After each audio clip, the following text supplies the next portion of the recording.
fall behind, or, something disruptive happens during the semester, right? Used to, they would say, oh, if it's a university excused X, Y, Z, right? But now we're a little bit more lenient on those, because those incompletes, basically you have a full calendar year to make up whatever assignments that you and the professor, and that's why you can't offer this, okay? Because y'all are gonna graduate and go out in the world, right? And they have a full calendar year, and if this is your last semester, you're not gonna be here to make that agreement with the student. If they're coming back and saying, okay, well, this is a fall, class, by next fall, and you graduate in May, you're not here, and so they can't complete the incomplete. So it could be that the instructors are saying, okay, well, you need to, do the last two tests, but forget about the discussion post, because, you have to respond to people, and it's just, it's awkward, it's not useful. So there's an agreement struck between the student and the instructor to say, this is what I need to do to complete this course. And so the instructor puts in the grade book an incomplete denied, right? And does the paperwork, and then when it comes back around, they submit stuff to the instructor, and the instructor grades it, and they do a change of grade form, right? But life happens in this school, and so the instructor has more of a leniency and authority to say, yes, I would like to enter into an agreement with you, and it's always in writing, that I'm gonna enter an incomplete, you have a calendar year, we're gonna circle back around and let you complete it at a later date. It's really convenient, because it is good for the student, because they don't have a grade penalty. And so I would rather give an incomplete than fail it and have to retake it, and then they get a hit on their grades and all the things. So it's an option if you see a student struggling, and if they're having, whatever, all kinds of stuff has happened. I mean, and of course, we give incompletes. I mean, there's all kinds of examples of that. So you can, if your students ask you about it, you can say, well, you can talk to the instructor about it. This is what it is, and then they work it out. Does that make sense?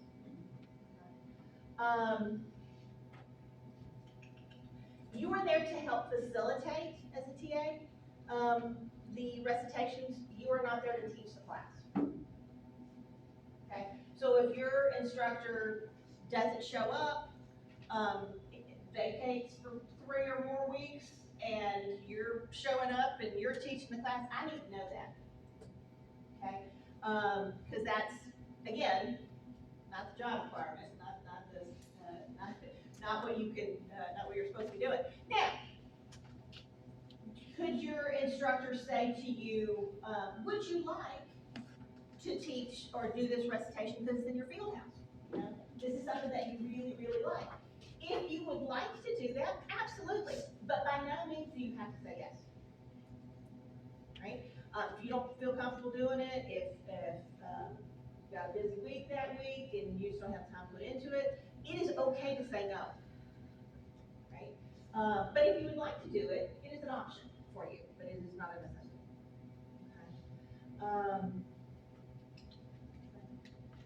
Okay? TAs, if you need to visit with a student, I know the TF office is not necessarily present. And if you need to visit with a student about something that you just really don't want a gallery of people hanging out, you can always check with the staff in the office and see if any of the conference rooms are open, and they'll open you a conference room, and you can be in there and visit with the student one-on-one and not with a gallery of people, right? So that is an option for you if say during your office hour you have a student show up and they go, oh, I really need to talk to you about something, but and they begin to look around at all the people in the office, then you can say, hey, let's see if we got an open space, right? And just walk them down there and see and we usually do, in midday. I mean, usually those are not really begin to fill until 2:30, 2 slots, and usually we have some space that you can visit, And if I'm there, and I'm just hanging out and doing whatever, and I don't have office hours, then, you can, my door's always open. I don't ever really close my door, even if I'm working, because I'm nosy and I like to see what's going on in the hallway.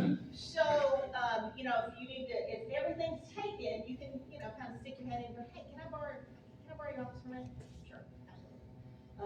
And I will make trouble somewhere. Right?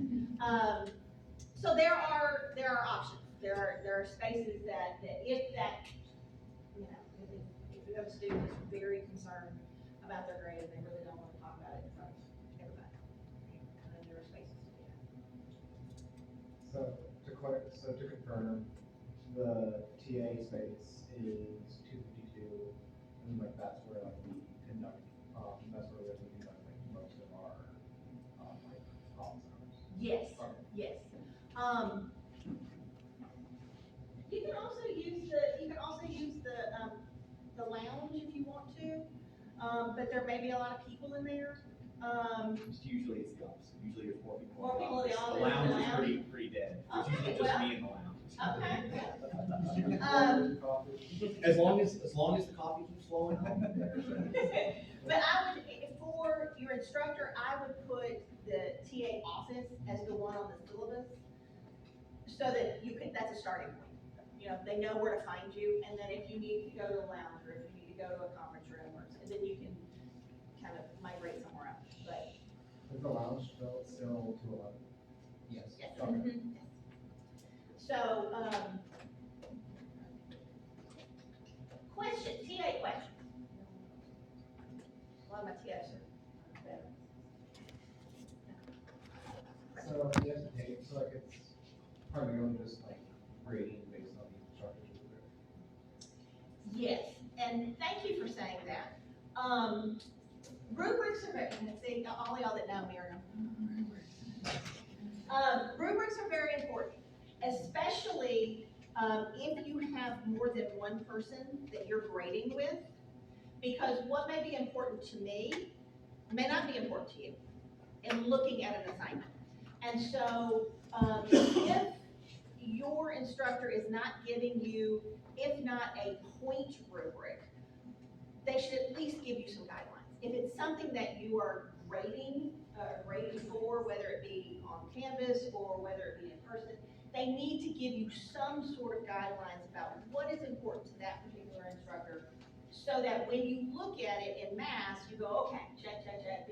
This is what the instructor wants these students to get out of this, right? Because again, what you would find the most important point may not be the most important point to them, right? So you are grading it according to the instructions and the guidelines that your instructor is giving you. Now, that being said, if you are getting no guidelines and instruction, that's also something I need to know. Okay?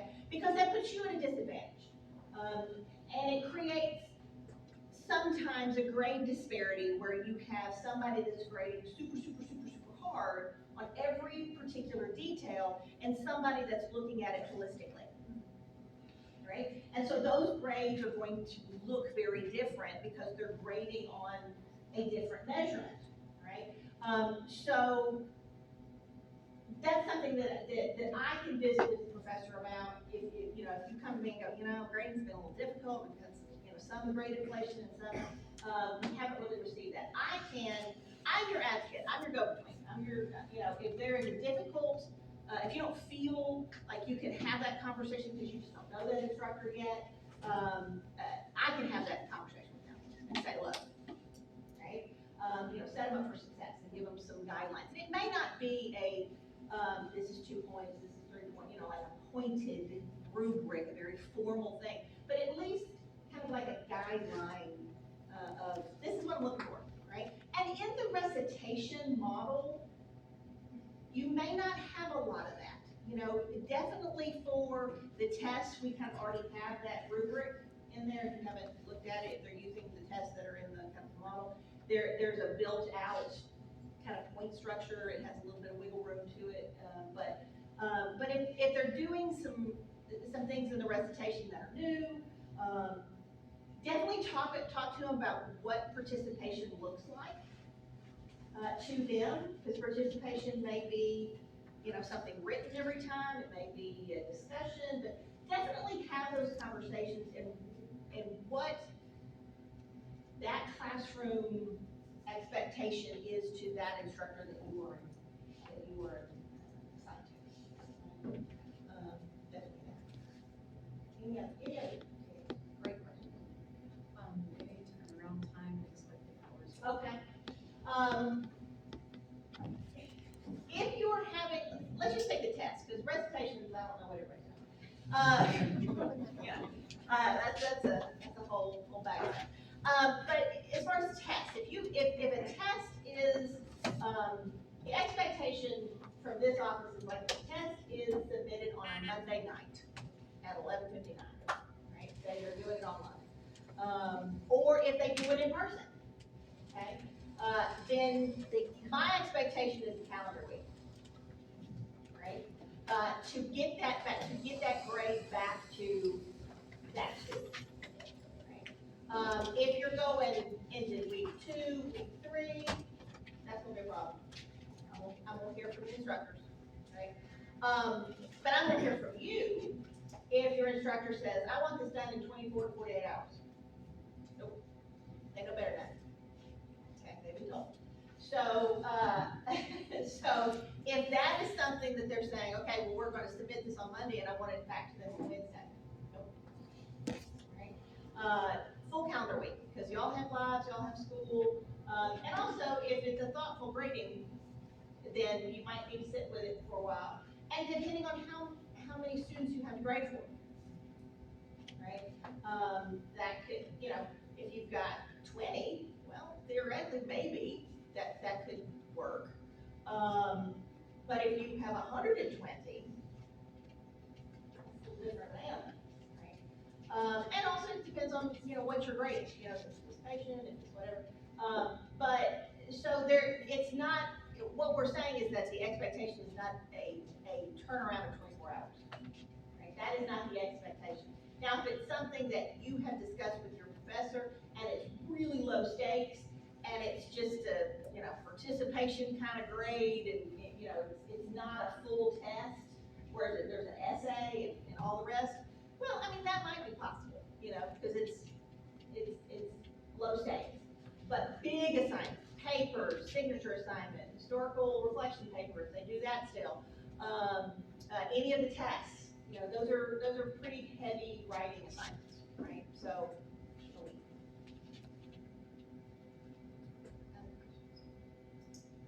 Should we be worried at all about like learning how to navigate Canvas on like the teacher end?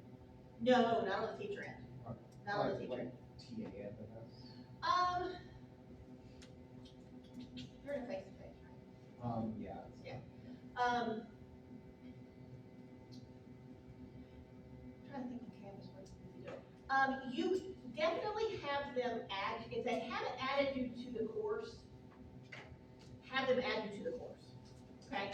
Because I think the only thing that you're really going to navigate is maybe announcements. If, for some reason you've got to cancel your office hours or you're changing the location or, you want to make an announcement. Announcements, but you're not putting in grades, you're not, if they grade online, if you have a professor that wants to grade online,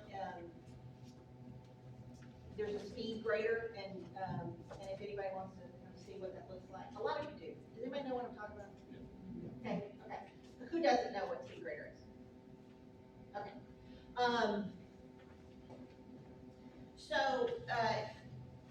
And some of this, we have a lot of professors that are going to do in-person tests because they're trying to avoid AI. Right? So we have a lot of professors that are going more towards paper tests, so this may not, apply to you. But if you're TAing for a completely online class, this will apply to you, right? And so the recitation ones, it's kind of a mixed bag of whether they're doing that or not, but.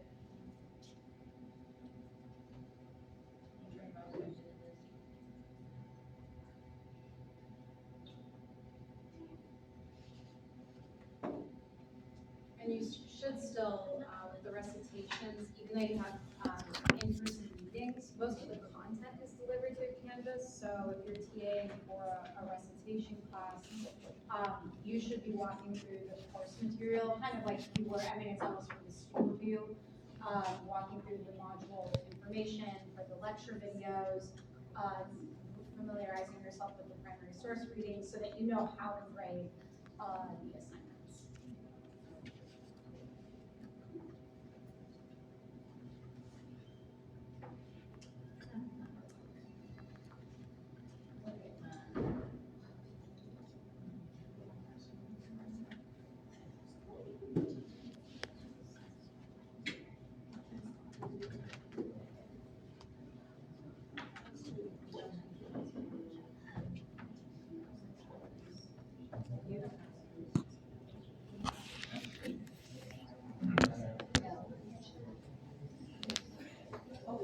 So move it over to either. Yep.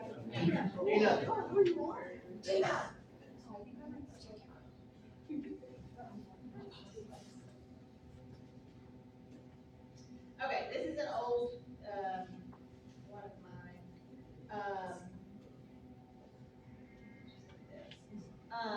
over here, like, this is a discussion.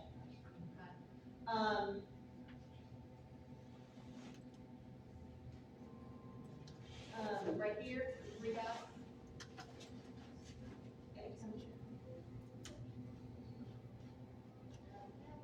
Usually doesn't do speed reader for discussion mode. Yeah. So it's usually like executive. As you go from doing great. I was trying not to do it in class, but I've got, because I got students in there, I was like, Alright, you can do Yours speech is reading pretty discussion much- posts. Yeah, you can. Okay, we'll do a test. I'm just swearing you all to secrecy if you see the grade. I've just violated purpose.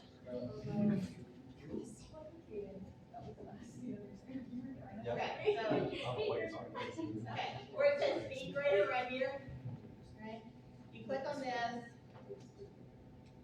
and then, so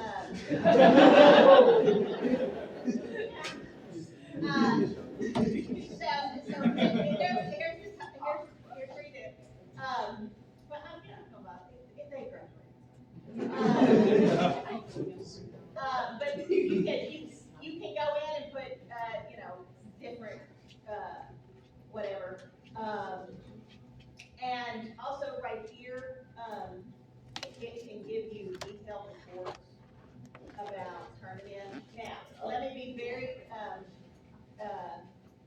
let's see, it looks like that, okay? Let me be very clear with Turnitin though.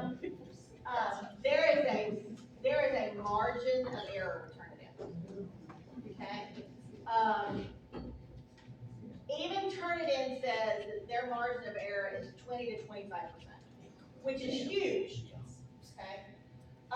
So if their percentage, and a lot of these students, what I've found with some other professors is that they'll recopy their same test and they'll use the same prompt from semester to semester to semester.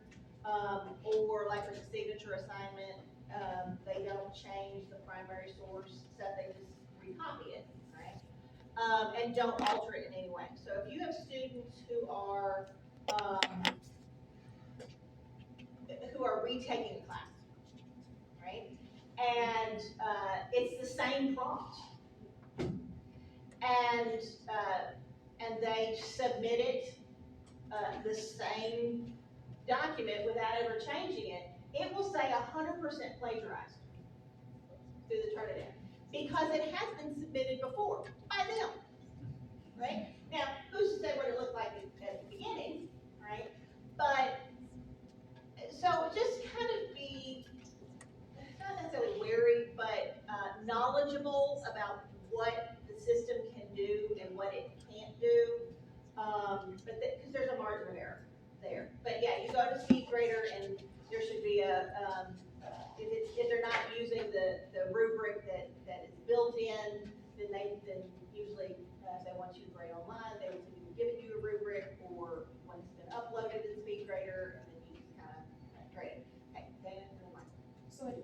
just because I have I have a two-part or 8-week class, so I have like part 1 and part 2 business history, and we do get people who might have they're in that because they're retaking another class.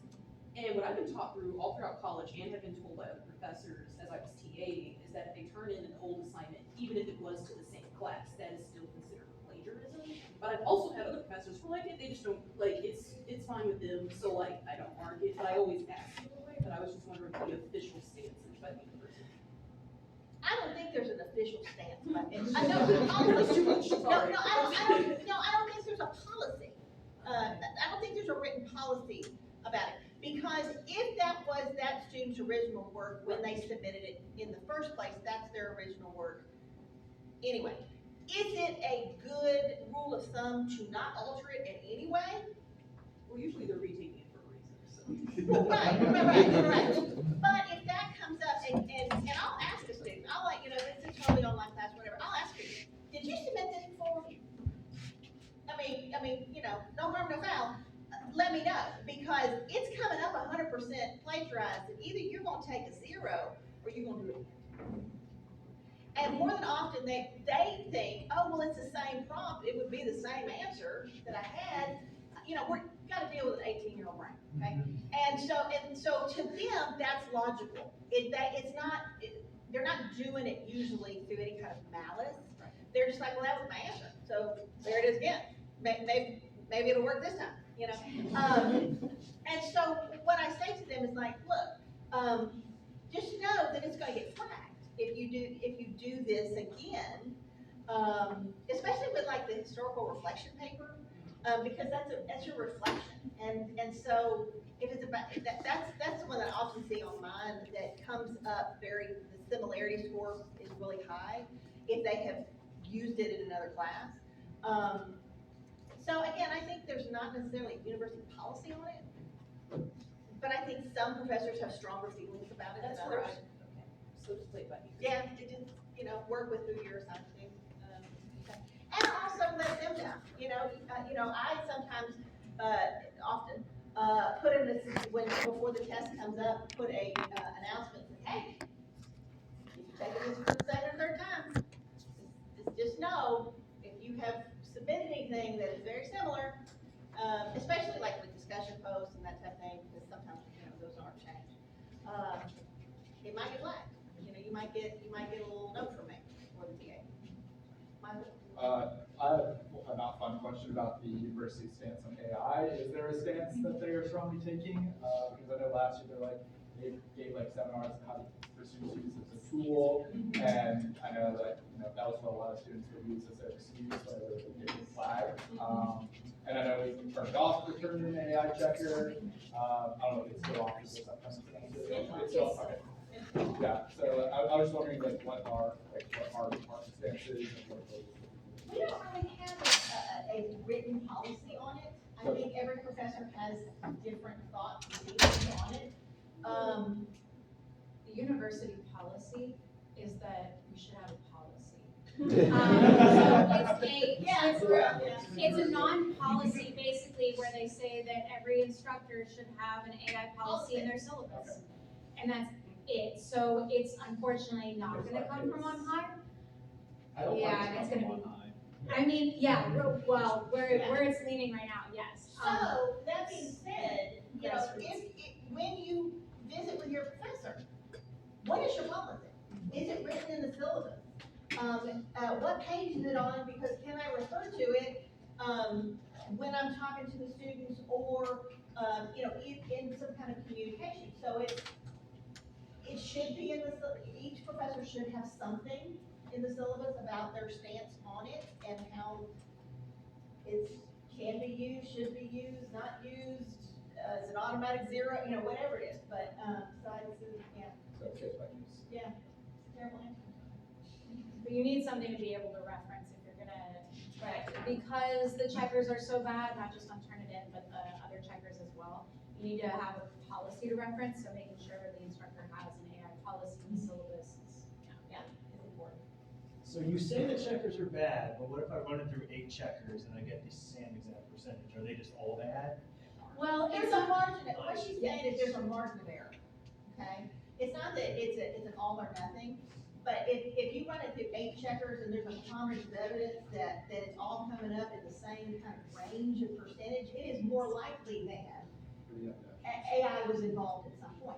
Is it without a shadow of a doubt, is it gonna be held up in criminal court? Absolutely not. But there's a preponderance of evidence that there's some AI involved. That's why you need to have a policy in your class. If there is a preponderance of evidence that this is more likely AI generated, then if this is X, Y needs to happen. You're either gonna get points off, you're gonna have to do it again, you're gonna have to give me an explanation why you used AI. Whatever your policy is going to be, you need to have something to reference, because if you penalize a student or choose to penalize a student in some way, it has to be upfront as a policy in your syllabus, so it's fair game. You know this going in, you chose to use it, this is the consequence, da-da-da-da-da. So I think that's what she's saying. It's not that, there's no evidence that AI was used, but there's a preponderance of evidence that is more likely this has been generated. And in line with your class policy, these things will happen. More modular eyeball, you see that 30 of our students have this, and that essay is, so happens to be basically the same thing that happens when you throw the prompt into ChatGPT. There's a point of evidence there. What about Give me a using, little bit more evidence. what about using white text? Oh, I love that. Oh, love it. Okay. Y'all know what I'm talking about? Yeah. Oh, these are Oh, evidence. oh, These yeah. are evidence. Where the white text is basically like, if this is an AI prompt, Put how, 3 fun facts about Gatorade or something. that or like put Beyonce Single Ladies lyrics, somewhere in the essay. Right, and, oh, love it. Hannah, okay. Okay, Hannah the draft. So I was planning to do a primary source analysis as an assignment and then allowing them to expand on it for their, Signature assignment. So should I have in my head, have a policy if it's, you can have 20% of it plagiarized and, AI driven. but do I need to have it, stated in the syllabus? Yes. Mine says, is that if I run it through something and it's 20% or better, 20% or more, considered AI generated, then you have to provide, when you submit it, an explanation to why you used AI. Because in some cases, it might be an ODA issue, it might be a language is a second language, English is a second language issue. There could be some very real world reasons why they are using AI in a certain way. Would that not be in their accommodations? No, is that not always? I have a, Not English is a second language. Well, no, I'm talking about mentioning disability, if that's on their accommodations, right? It may not be. Well, if it's not on their accommodations, then I have a absolutely no AI use in class policy, and it's not on their accommodations, they say, oh, it's because I have X, Y, Z thing. Well, it's not on your accommodations. Okay, as a former special ed teacher, let me tell you this.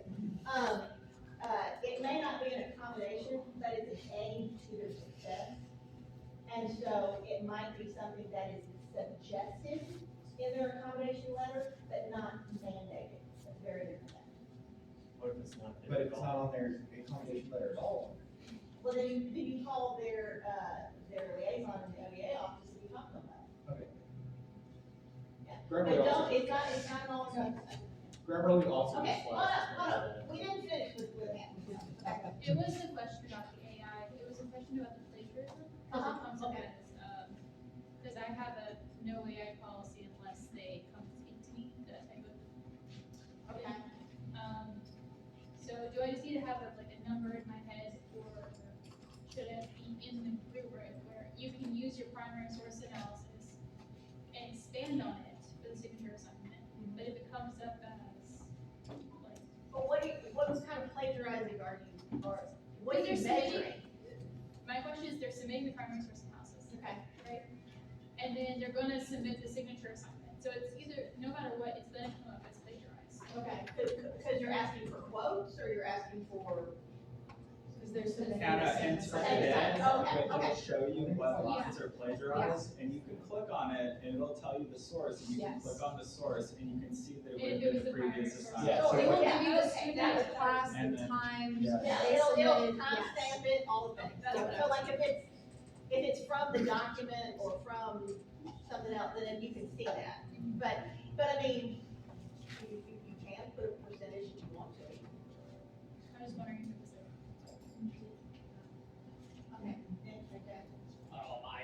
Okay. Okay. No, I was gonna comment.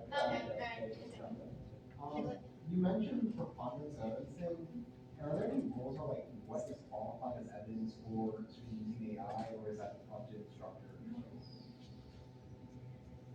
Didn't we have something in faculty meeting where they wanted like, a checker wasn't sufficient, you had to, Right, right. what was that? Is that an official policy?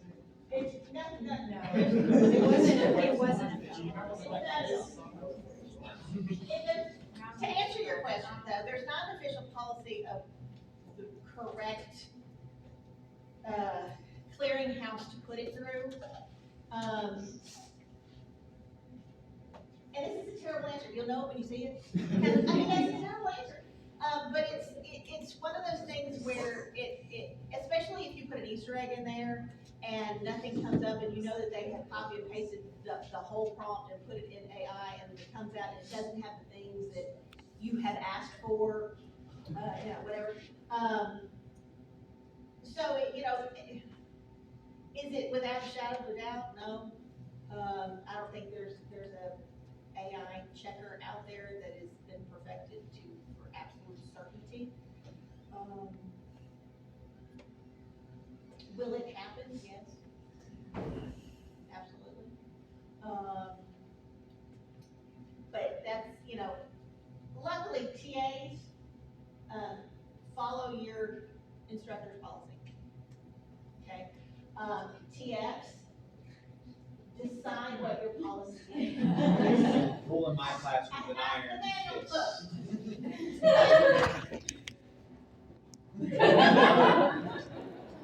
Well, there's a poster in the History Help Center that says that if you use AI, you're helping Hitler.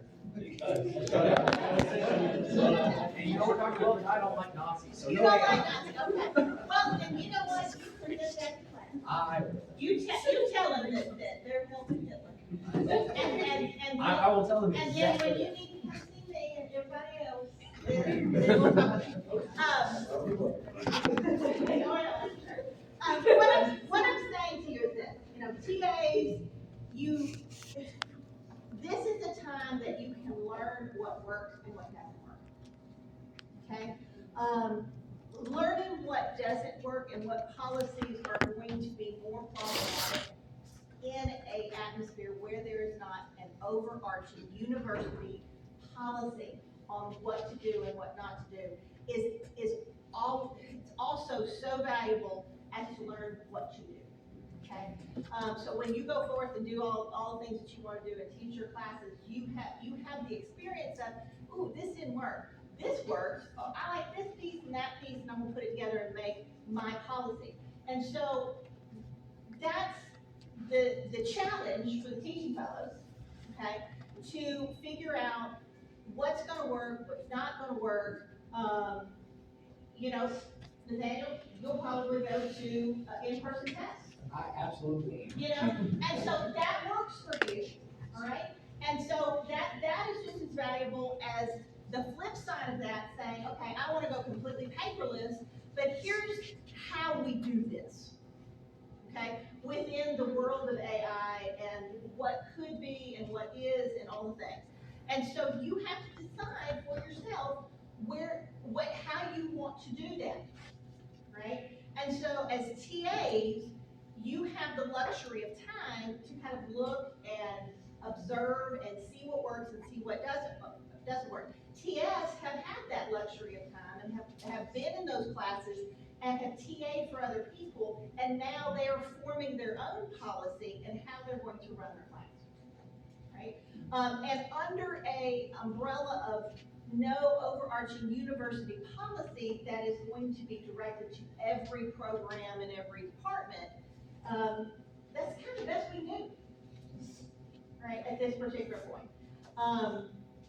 So, I also say, pay attention, right? Make notes. This works, this doesn't work, I wouldn't do it this way, I would absolutely do it this way. And the same thing with recitations. You know, and I've said this to teaching fellows before, that to keep a journal, especially if you're a first year teacher, to write down what works and what doesn't work, because you'll forget. And then you'll do it again and go, man, I wonder why that didn't work. Well, it didn't work here, guys, it's not working. And it's gonna work differently in different classes. You know, your Monday classes are going to have completely different personalities than your Friday classes, right? So also as TAs, just kind of look at it and watch it and see what works and see what doesn't work. Because it's a lot of it's gonna be experimental. Other questions? I have a clarifying question. What exactly is the final grade? Is that like, just like whatever grade is put in the Canvas on an assignment, or is that like a grade for the class? Both are true. Final grade could be the final grade on the assignment, again, that the instructor is going to put in, right? Or, well, your assignment, if you're putting in grades, for a test, if you're grading it, that's the final grade for the test, okay? Maybe put that in. The final grade for the course is what the instructor puts in. Like if if they're sitting at an 88, maybe most of the time, you know, the instructor has the authority to go, I'm gonna bump them points, or I'm gonna bump them points, you know, and put them in that A category, right? You don't have that authority, but, and you don't have that authority on a individual assignment basis. You know, if you're like, oh, I feel like it's really more of an A answer, but they didn't really do all this stuff, you just kind of grade according to what is given to you, right? Yeah, so it's like, no final grade, it's like, No. whatever goes into the grade. Right, whatever they get, whatever their final grade is for the course. Okay. Final grades go in on MyUNT on the instructor's page, Ah. so you should not have an instance where an instructor gives you their login, so that you can go to MyUNT under them and put in final grade. Right. Okay, so like, it's okay, like. Canvas is, Canvas is your well, yes. And again, like I said, if an instructor gives you their login and says, please do this, please let me know, because it's not. What? Attending, it depends on the instructor, right? Now, should you keep attendance? Absolutely, right? For a lot of different reasons. One, for financial aid, one for the audit rolls, which the instructor does. You're not responsible for the audit rolls. Again, that's on the MyUNT teacher page, right? Not Canvas. To say that, you know, on the 13th day of class, which is actually not the 13th day of class, but that X amount of students are enrolled in the university, and then, you know, money structure kind of thing. So there are reasons why attendance and actual dates of attendance are very important. Also, when the instructor puts in those final grades and that student fails, then it will ask you, you haven't seen this part of it, but teaching fellows, be mindful of this, okay? That if that student fails, when you enter that grade, there's a drop-down box and it says, last participated, and it literally wants a date, or never participated, or participated until the very end, right? But if they didn't do either, never participated or participated to the end, and they, you know, somewhere in October, you know, we tapped out, they literally want the date. Now, you can get that from, if they're doing anything online, you can kind of, you know, if you kind of have to budget a little bit and you don't know, you can look at the last day they logged in or submitted something as far as the date. But on the instructor side, if you are TAing for an instructor, then they may need that from you. So they may need some kind of spreadsheet or written record. Now, yes, talk to your professor of how they want you to keep those records. But yes, attendance is important, especially with the recitations now, because I think it's tied to a certain percentage, 20%? Yeah, so there's a percentage tied to participation and attendance, that will be kind of, solidified at the end, okay? So for the TFs who are like in that position, when you get to that point where those students who have Fs, you have to go find the date. The quickest way to do that is to cross-reference it with whatever attendance you've been doing. And if you go on Canvas and click on the people tab, it'll have their last activity on Canvas. Yeah. And if that one's the most recent, you just put that one. Right, so I mean, there's ways to kind of budget a little bit if you don't. My question is regarding materials. We talked a little bit the last study session about the copy request form, if we need copies. Is there a certain day before, we need them, that we need to have those request forms in? They need them at least 48 hours ahead of time. Okay, so if I turn mine in for Monday now, would I be good? What is it, syllabus? Yeah. What time's your class? But you can check in at Monday morning, but if not, you may want to pull it and copy it. Okay, and would I just do that at the library? Like No, normal? if it's a syllabus, you can copy it. Yeah, if you're TF, you have access to the copiers. Yeah. TAs, you do Yeah, not. Okay. But if you're TF, you have access to the copiers. And it's super quick now, there's better ones, it's quicker, so yeah, you can get that done. Yeah, when you go into the copy room, the one in front of the door picks out. The other one is super slow. One note on that, it only prints in PDF. If you try to print a Word doc, it's not gonna pull. Yes. That's a good note. And it doesn't always take. Okay, I have another material, sorry. Okay. Will our classrooms be unlocked for us? I'm assuming, my classes are midday, so I'm assuming that will be okay. What building are you in? Woodton. Okay.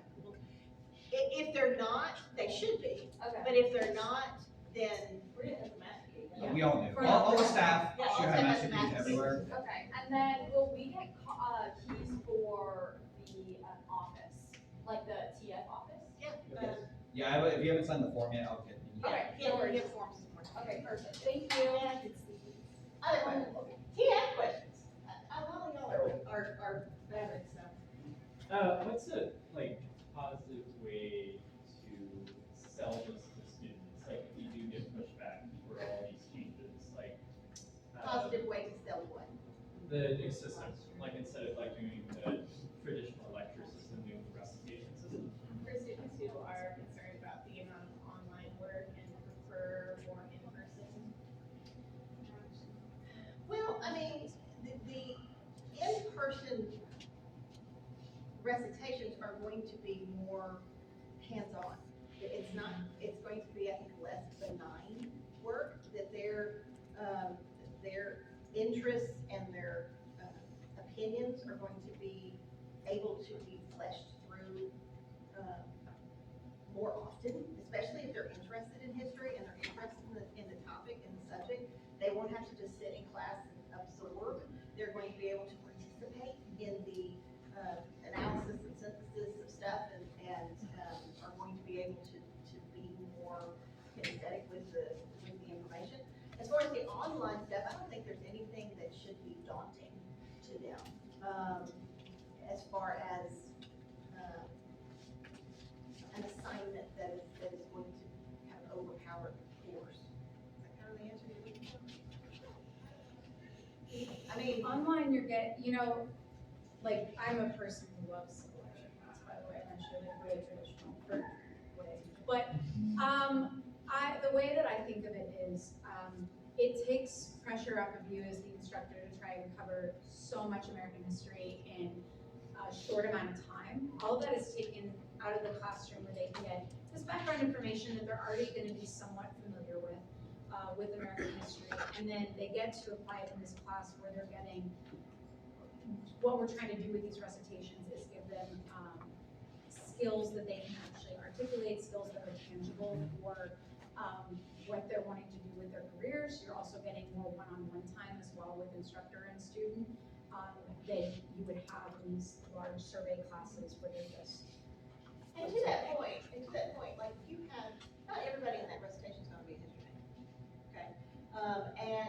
be vastly different majors, but all of these students eventually are going to go out to the job world, and they're gonna need to know how to critically analyze.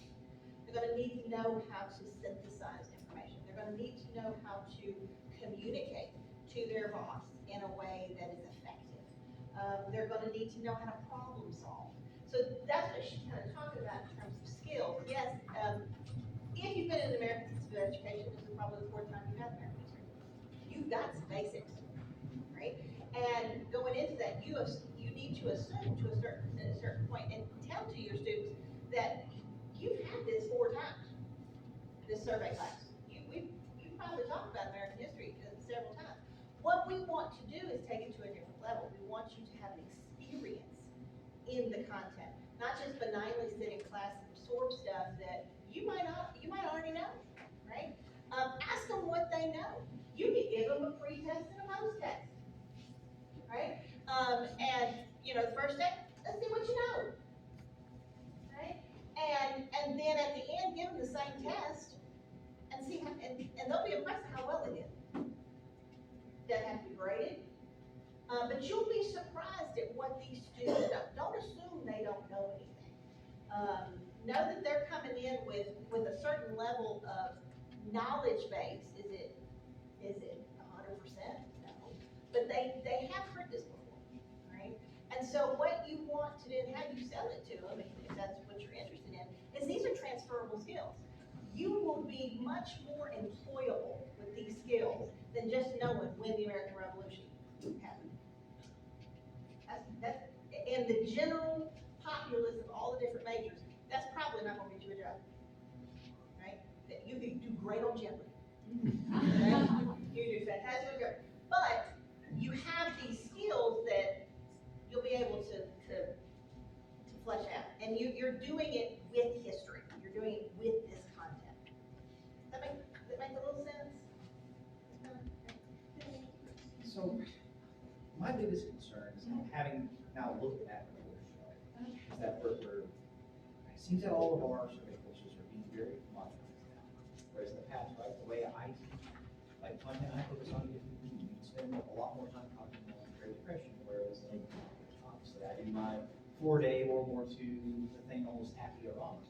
But looking at the course now, right, like the 1950s, 50 minutes of videos, 20 minutes for the Vietnam War, about the same as what I taught. That seems like we're not giving the students enough exposure to these very important topics that we could, just by the nature of giving them an hour or so worth of videos each week. I guess my question is, how do we as TS, and I guess this also extends to instructors as well, how do we take these pre-built course shells that for these recitations and make them our own? How do we say the students our own individual expertise? Well, I mean, say the 60s, you would want to talk about Vietnam. Yep. Okay, talk about Vietnam.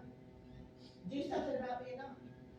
Do a recitation about, not a lecture, but a recitation about Vietnam. How You can can I take give it. them a recitation if they're getting 20 minutes of good enough video to give them a sort of quick and dirty overview of the war? But if I'm building a recitation activity, this is something I've thought about around this anti idea of like, okay, this week we're gonna talk about why did South Vietnam and America.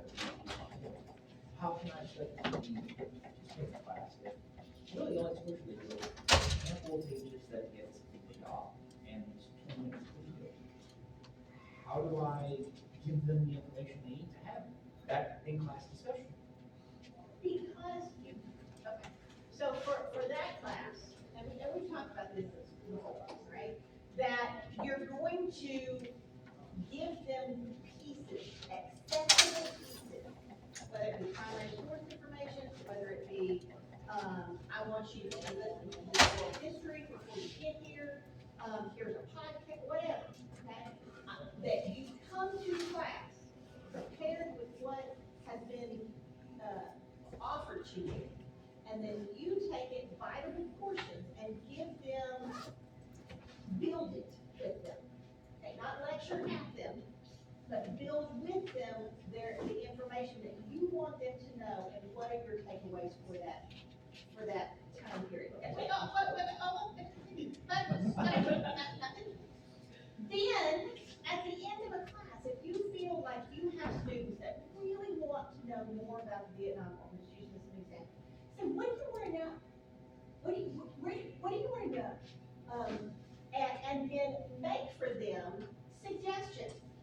what we are also trying to do is create lifelong learners that are going to participate in their own education. Okay, and so you can say, great, you want to know more about Ho Chi Minh Trail, right? This is a great book, and I'm going to recommend it to you. Look and see what, you can say, these are some books, you can prepare this ahead of time, these are some books in the library. If you want to know more, here's where you go. Really, I think the students will do that. And Yes. my,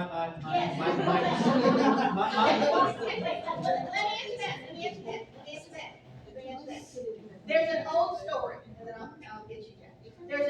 There's an old adage, 'cause I'm an old educator, okay? That, one of my professors, long ago said, I was walking on the beach, and there were all these starfish, all over the beach. And you can't say them all, but you can say some. So you're gonna pick them up and toss them back into the ocean, right? Now, could he say all of them? Would all of them respond to what you were presenting? No, but it matters to the ones that ask. And those are the ones that you're saying. And those are the ones you're affecting. Hush. Yeah. I answered your question. So, I actually, what you said about the, like, recommended reading, I actually wrote that into my syllabus, like, in weeks, where, if it's something that I'm, like, particularly interested in, like, I wrote stuff, but, like, because that was what was my thing, like, I responded very well to professors who were like, hey, if you're particularly interested in this, check this book out. Because, and for those of you that have taken my class, and I've said this because it sounds like soapbox, there's no way, even in a lecture class, that you have 3 lectures a week, that you're gonna be able to cover absolutely everything in that textbook and everything that happens in American history. It is impossible. So what you are doing is you're keeping their interest, you're getting them involved, you're investing them, you're making it human, so that they are interested in what is the end of the story. What else is there? Let me give you a roadmap to get there.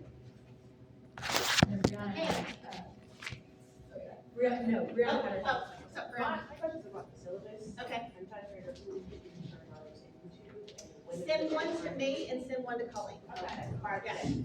Yes, yes. Is there any way, instructors can have a clip notes version of the lecture? Can we have a clip notes version of the lectures? I have to relearn all of American history, and I'm a fan. Is there any way I can? I would love to give you one, but I talk from my head, I don't have anything written down. The lecture videos have. Yeah. The transcripts. Yeah, lecture videos and transcripts. And there is a way to copy those Yeah, you should be able to download it. and copy the transcript into one Word document. That there is that, so. So there is something pertaining to students in the library. Are we allowed to promote that so students don't have to buy a book? Or okay.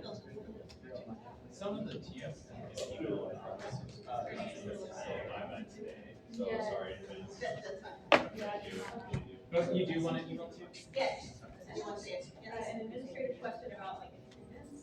So we have a Monday, Wednesday, Friday class, and then there's like a day where we have a holiday, like Monday, Labor Day. I like this one. How do we do that with equity? Like the What about Monday, attendance or- the Monday section just kind of gets a freebie that day? Like if we're. Is that really how it is? If you have like a Monday recitation, there'll be fewer times than a recitation? Yeah.